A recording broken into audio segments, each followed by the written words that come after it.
Hi friends, it's your buddy Matt, the Global Ergonomist for TeMeke Ergonomics, on our way on another walk with my buddy Buck, the 100-pound yellow lab.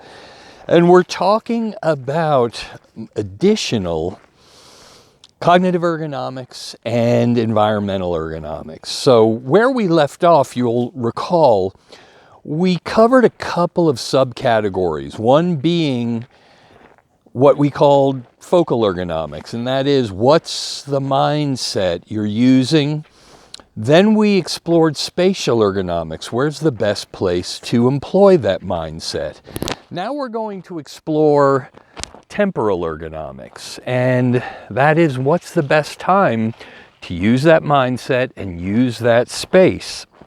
Well, this all stems, remember, from a prioritization tool we're using that we call the decision matrix, originally the Eisenhower decision matrix, made famous by Stephen Covey, the author of 7 Habits of Highly Successful People, I believe, or Effective People, forgive me. Anyway, the decision matrix has been around for a while, and we're employing it as a prioritization tool.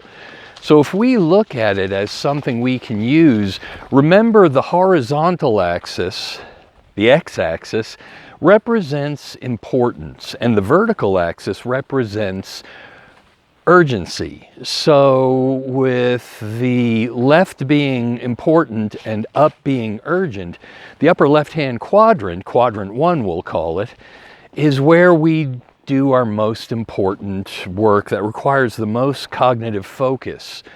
That would be on a desktop computer, for instance, that has multiple monitors, in a private office if we can, with a do not disturb sign.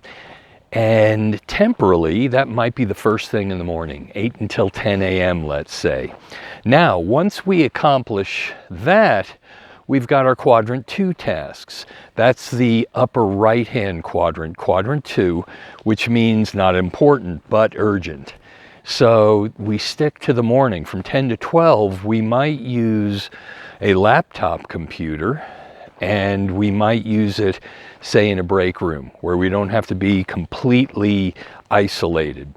Then we go to lunch, we come back from lunch, and we commence with quadrant 3 activities, temporal. Remember, we're talking about time here, early afternoon, and that might be with a tablet computer, might be in a conference room, requires some deep work, but still not as intense as the first thing in the morning. Now, once we get that accomplished, it's the end of the shift, and we're just doing our mop-up duty. Quadrant 4. Not important, not urgent. Maybe you're using your smartphone, sending a few texts, a few messages, maybe a few short emails, and setting up appointments for the remainder of the week. That's how temporal ergonomics combines with spatial ergonomics, combines with focal ergonomics. And ultimately, this is what I call global ergonomics. And that is that we now live in a world that's multivariate, combinatorial, and integrated. And from that integration, we prepare ourselves for emergent properties. So we have a predictive blueprint that we can use again and again and again.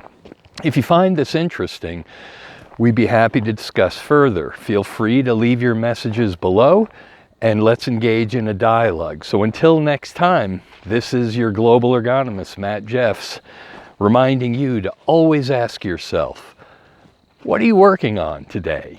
All right, see you next time, everybody. Take care. Bye-bye.